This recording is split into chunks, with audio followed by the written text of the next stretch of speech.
Hello, hi, welcome to Igbo Queer and Unfiltered. My name is Charles Okeke. How are you? Hope you are wonderful. I know you are because we are doing what needs to be done. I have been thinking for the past 2 weeks, actually, like maybe literally forever in my life, but most recently, I have been thinking this isolation, rejection, being ostracized, and not having certain people that are supposed to be in your life be in your life, if that makes any sense.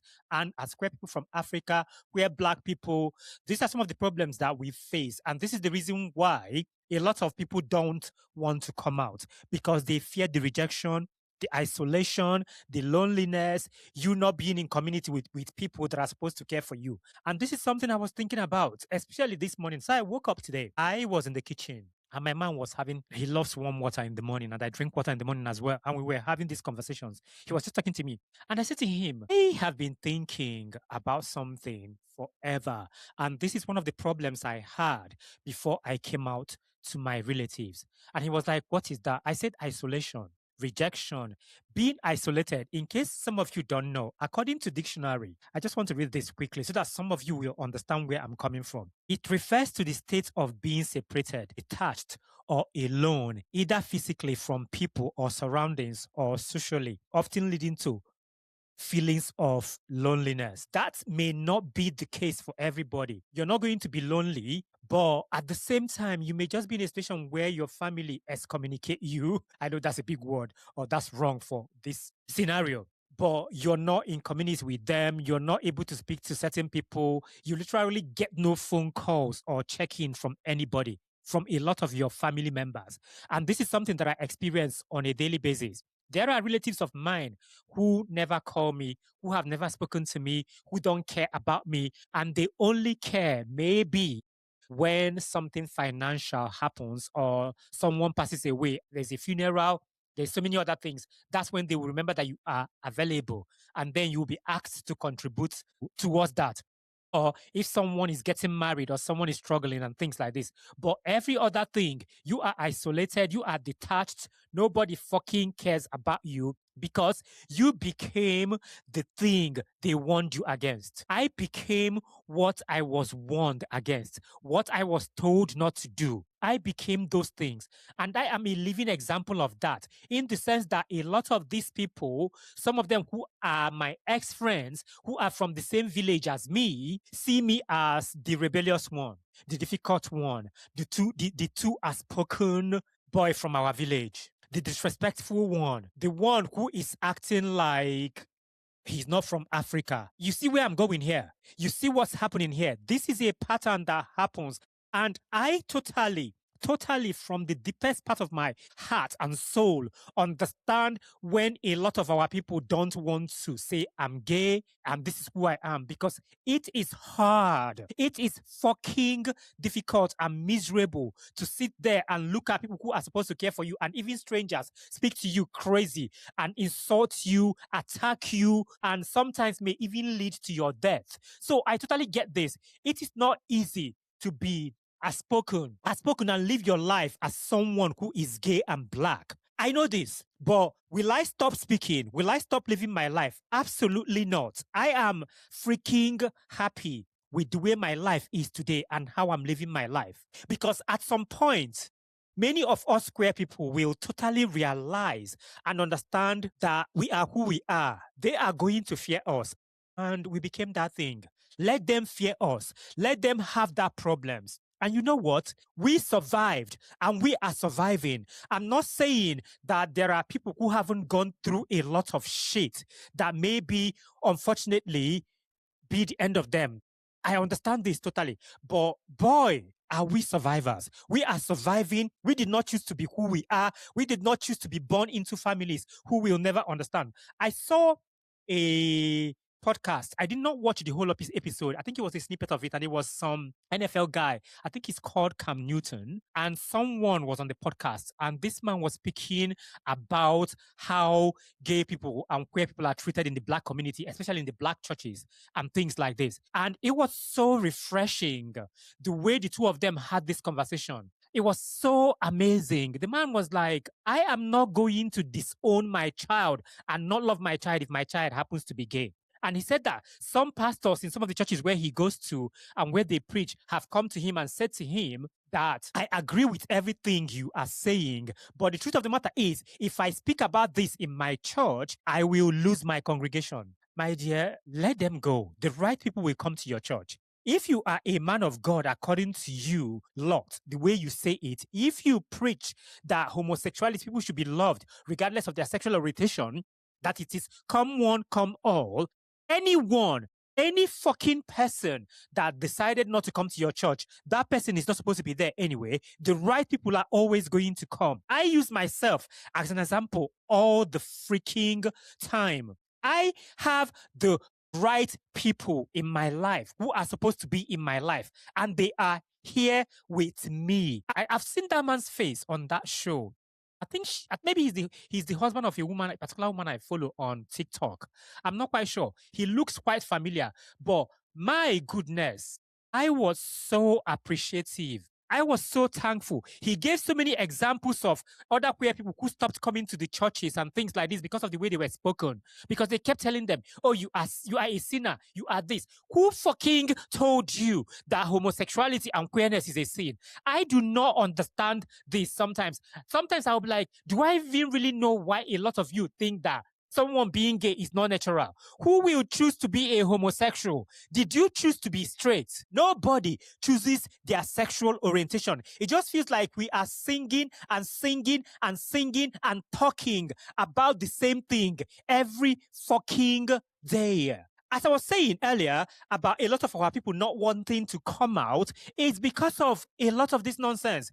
Do you know how many times? Okay, let me give you an example quickly. I went out with my man the other day and we went to see a close friend of his. He's known her for years, like a lifetime, literally. So we were sitting there. I was dressed wearing a headscarf. I had ear cuffs and I had a white pearl. And I was sitting there. And she was the one that noticed that some of the other guests who came to eat at the restaurant were staring at me some type of way, were making some funny comments. Mind you, I wasn't dressed like a woman. I just wore what I like because it's fashion. You dress how you feel. And that is the way I felt. And they were talking and she noticed it. She wanted to go to them. I wasn't even paying attention. I was just talking to her because I was backing. She wanted to go to them and tell them off. When she talked to my man about it, my man was like, just ignore them. Just ignore them. There is no need. Because some of these men who are doing this, I am telling you this based on personal experiences. I have seen men who will say nonsense about gay people and then they come to you and bend over to get penetrated. I'm not trying to disrespect anybody. I'm just saying there is nothing wrong with what you love in the bedroom. But what I do not like is people that are extremely hypocritical. You love to kiss a man. You love to suck on a lollipop. You love to kiss a hairy breast. You love to eat the ass of a man. You love to suck on a penis. But you will come out in the public and act like you are not a homosexual. And I don't even want to start with some of these unnecessary, stupid looking, hyper nonsense masculine men who pretend every time that knows how to put an act. Because I see a lot of them.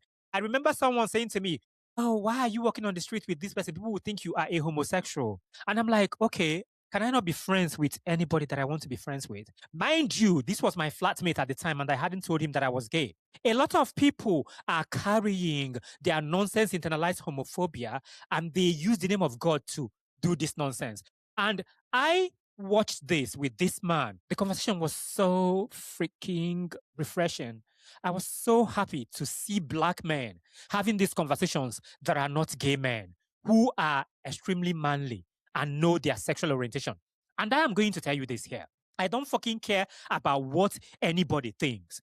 There are a lot of men who are extremely homophobic and they think that if they are homophobic, that people are not going to know that they are gay, that is going to absolve them of being homosexuals. A lot of these extremely homophobic men are gay men.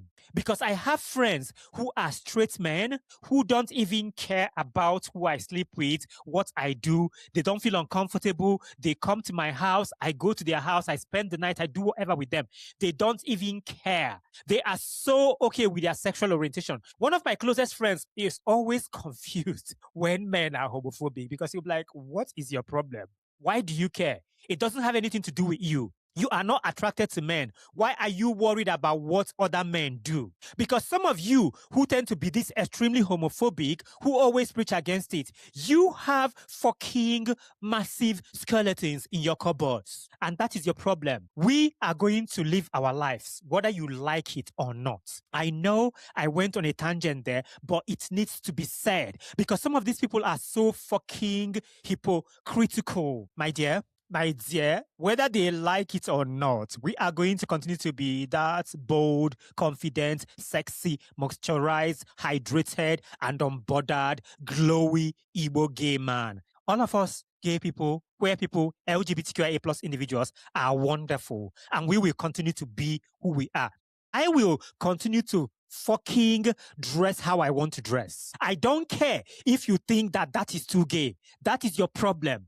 I don't know what it is to dress gay or not to dress gay. I wear what I fucking want to wear. Okay? That is the fear they projected. They continue to project it. They continue to tell us, tell our children, tell our queer children that you should never be yourself so that you will be scared of fucking living your life, especially when growing up in a strict religious home or conservative African environments. This is something that happens. You hear things like, don't question too much, don't embarrass us, don't live that lifestyle, don't become like those people. Do you know, my sister-in-law, they live in London, and I always used to go to their house in London. I will go from Manchester, spend the weekend. Sometimes I will spend like a week, yada, yada, yada, and things. Do you know that this fucking woman and her husband told my sister, Charles is like gay people. Charles is like in the gay. Charles, he has become those people. This is the way she said it. Charles abulugo kwandawa. Also ndana ala nwoke. That means I sleep with men, I fuck men, I suck men's penis. That I have become what those people are. And then the first time I spoke to my sister about this, my sister said, is it true that you're now friends with gay people? I was like, no, absolutely not. I am the gay people. Yes, I am the gay. I am the homosexual. I am not friends with them. I am them.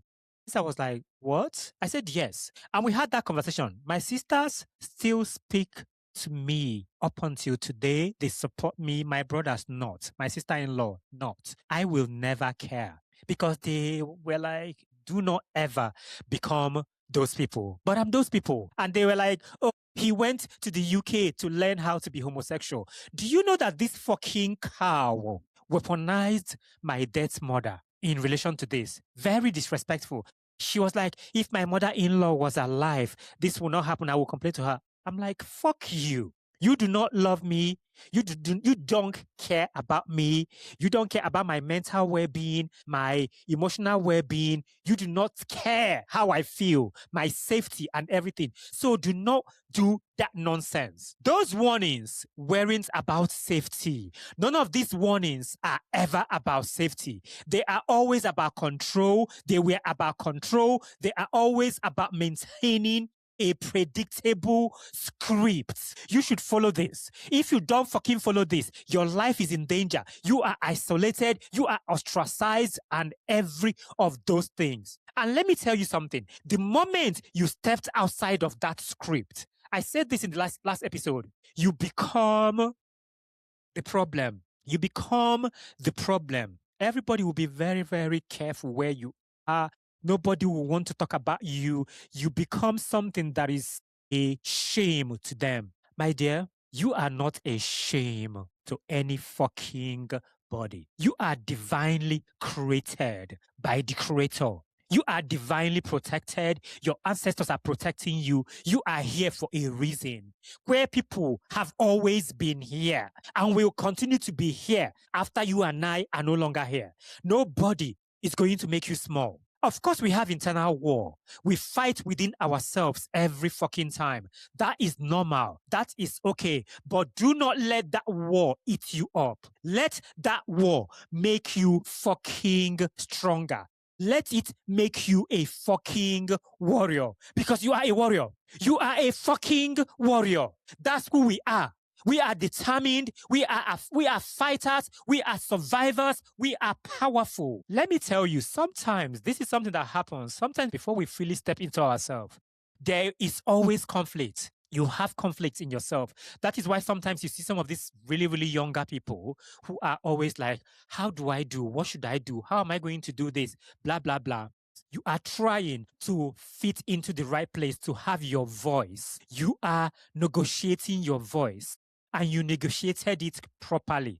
I did this, I have a voice. Then you are constantly trying to soften your truth because you are fighting within you. But you should never, ever soften your truth. You diluted your identity. I did dilute my identity to fit in until I got to a point where I said, fuck all of you. Fuck all of you. I am not going to dilute who I am. I am going to carry my Jack Moose clutch when I'm going out if I want. I am going to carry a little clutch bag or crossbody bag from Zara when I'm going out. I am not going to dilute my identity anymore. I am going to live my life fully. Those are the conflicts I have within me before I said to myself, I will never, ever, ever have that war within myself anymore. And you know the thing, in this war we are having within ourselves, I had a lot of times where I asked myself, can I be authentic and still be loved? I asked myself this so many times in so many different ways. And this was the reason why it took me for the longest of time to come out to some of my relatives. Because I kept saying to myself, if I'm authentic and they know who I am, will they still love me? And then it dawned on me one time that if I tell them and they stop being here, stop being there for me, they never loved me unconditionally. And I know my relatives who love me unconditionally. And I know the ones who don't. And those questions are the same questions you've asked yourselves as well. But the thing is, you need to pick and choose what you want for yourself, because I totally understand that it is not easy for a lot of us to come out and be ourselves because of isolation, rejection, and things like this. But for me, I rather be authentic to myself, live my truth, and not get your love and not have you love me. Because loving myself and being at peace with myself is one of my biggest wins ever. I'd rather have peace of mind, love of myself, and be authentic with who I am and be happy than pretending to be somebody that I'm not to have you to love me. Absolutely not. And the thing is, when this happens, like the problems I have with my relatives, I've had with them and things like that, the tension and the problem and the struggles is exhausting. It is mentally exhausting to have to fight a lot of this within you and externally. And the thing is, finally, eventually, something has to shift. Something has to shift. And that thing shifted in me. I stopped being small. I stopped making myself small. I stopped shrinking. This is not because it is easy, because it has never been easy. But you know why? Because it is fucking necessary. It is fucking necessary for my survival, for my existence, for my happiness, for my joy, for my peace of mind. It is fucking necessary. I remember the first time my man came to visit me in Manchester. After we've chatted, he came and I was like, I said to him, because he was saying to me, why are you nervous? Why are you so nervous? I said, I have been shrinking. I have been making myself small. And this is the reason why I never really wanted to have any relationship with people. I was having casual encounters. I was just doing whatever. And I realized that I need to live my life. And having spoken to you, there's something about you that I am happy about. But I am nervous because of the anger I had in me and the regrets I had for not being able to live my life the way I wanted, because I was caring and thinking about my brother, because I want my brother, especially my brother that lives in London, to love me, to always be there for me. And I was always thinking that I'm going to disappoint people and I don't want them not to be there, without realizing that I was miserable. I was so miserable because of I wasn't being myself that I summoned the courage and said, I'm going to be myself. So this is not just me being nervous. It's just me being comfortable, being uncomfortable. Because that was the time I said, fuck my brother. Fuck my relatives. Of course, I was doing this. I summoned the courage. I've mentioned this before when I used to go into a lot of gay bars in Manchester, gay village. just to acclimatize, just to get used to the situation and be comfortable. I will go alone because a lot of the queer people, Nigerians I knew at the time that were gay, they were so uncomfortable. They were so fucking uncomfortable. One of them would say to me, when my man came to me, he was like, oh, if people see you on the street, they would think you're gay, blah, blah. There's so many things they were saying. So it was so uncomfortable for me. I did not help myself. Maybe because of being the last child and having everyone in my house older than me, I was respecting too much. But my goodness, as soon as I said this to this guy, I took control. At this point in time, I hadn't told my sisters that I was gay. At this point in time, I hadn't really had these conversations with any of my relatives. But that day I was like, I do not fucking care about anybody that sees me on the street with this man if I was kissing him on the road. Of course, I was comfortable being a homosexual. That wasn't the problem. But is that part of like, I can kiss a man on Portland Street in Manchester and not have a problem? I can kiss a man in the middle of Badagry, in the middle of Jankara Kaswa in Kano and not care. That was the time I said to myself, I was speaking to him about 4 months or 5 months prior. I was like, I'm ready to do this. I don't care about what anybody thinks. I'm not going to hide anymore in regards to this. Of course, I was already being out to some people, speaking to them, but I wasn't really comfortable in that way where I can just be like, okay, that's me.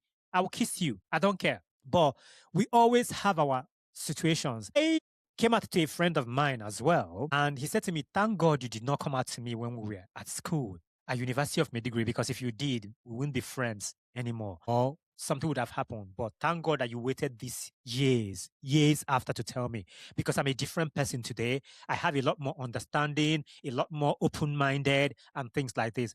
And I really, really appreciated that, the way he spoke to me honestly. And he even apologized to me. So there are people who are extremely wonderful. The reason why I'm sharing some of these things is that you need to start by making peace with who you are from within. That is what I did about 6 to 7 years prior to meeting this man. I was at peace with myself. I've always loved who I am. But I made peace with myself in the sense that if my family stops speaking to me, that is okay. I don't fucking care. If I lose friends, that is okay. I am going to find new friends. If my family or anybody says that they don't want to be friends with me anymore, that is their problem.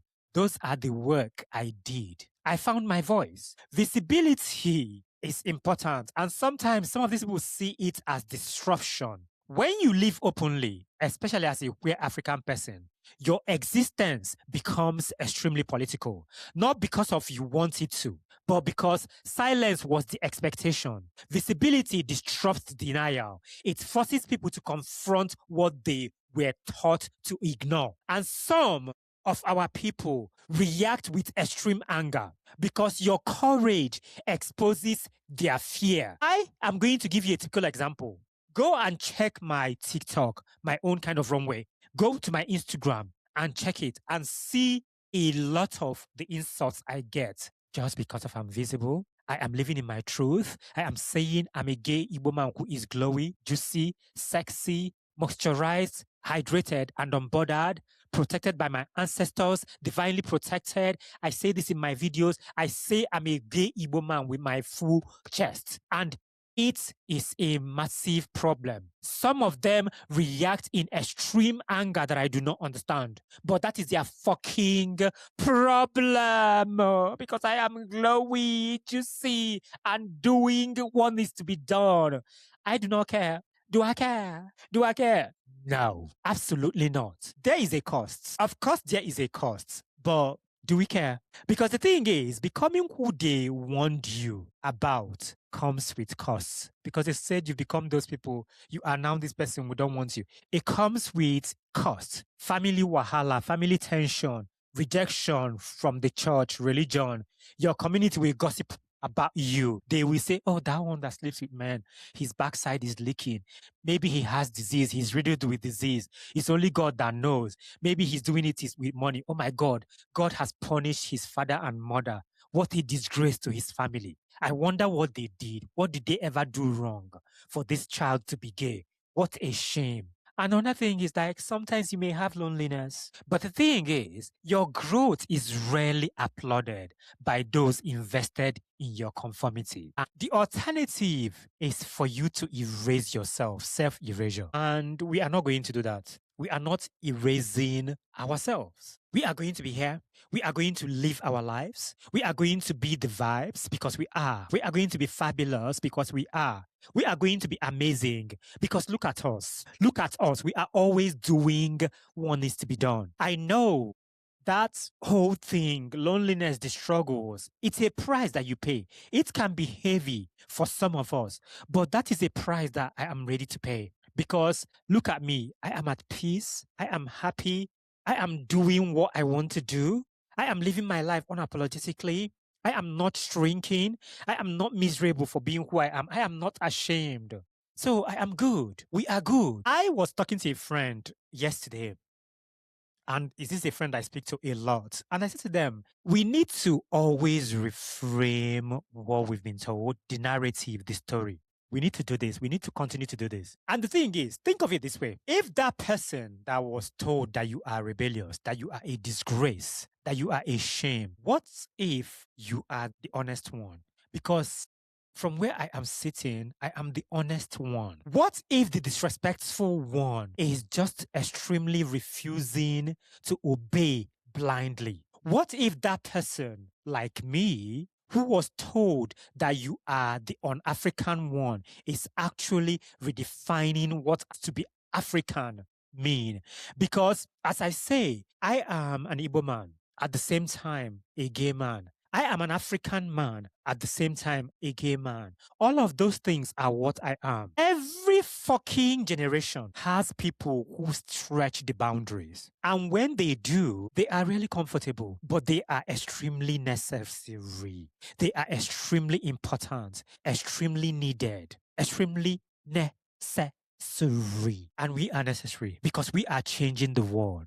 We are making the world better. We are always leading. There is peace on the other side. As I always say, peace of mind, peace of mind. There is this enormous place in your heart, quiet peace that comes when you stop negotiating your identity. It is often not loud. It is quiet, subtle, but it is powerful. It is not dramatic, but it is steady. And you know what happened? What happens is you stop asking for permission to exist. You stop apologizing for truth.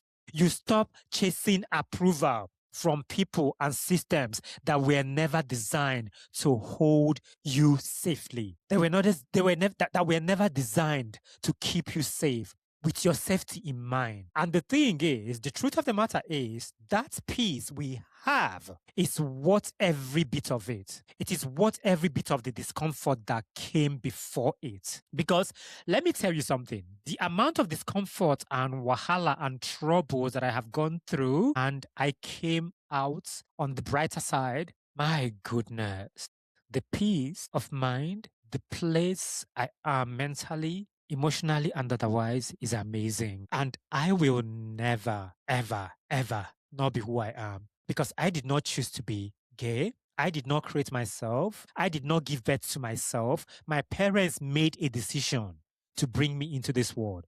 And I am here, a gay man. And that's who I am. And there's more to me than just being gay. I'm a leader. I'm amazing. I do a lot of things. I am a dad. Not biological, I don't have children, but you know what I mean? Like there's so many things, we are so many things. So any of you who is afraid to step forward, I want you to hear this. If you are afraid of becoming that person, ask yourself, who benefits from your silence? Think, and ask yourself, who benefits from your silence? Who feels comfortable when you shrink, when you make yourself small? And who are you betraying by staying small? You are not dangerous for living honestly. You are not disrespectful for questioning anything. You are not lost for choosing authenticity. You are evolving. Life is about growth. You evolve and continue to grow, continue to evolve and continue to be amazing. The thing is that in ending this, I've come to the realization that sometimes the warnings I got that we get as queer people were never about morality. It was always about control. I have said this in so many versions. And sometimes Becoming the feared version of yourself is the most honest thing you will ever do. Be yourself. Be you. Because I am still here. I am still thinking. I am still speaking. And I want you to know, if you are walking this path too, you are not alone. We are in this together. We are not alone. We see you. We see each other. I want you to stay bold. Stay reflective. Continue to evolve. And don't you ever, ever, ever fear the version of you that finally feels free. Because you are loved. Because you are amazing. You are unique. You are the light. Thank you so much for listening. Thank you so much for being here. Thank you so much for joining the movement for truth, visibility, and representation.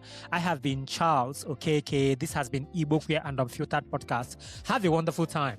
I will see you in the next episode. Lots of love. Let love lead the way.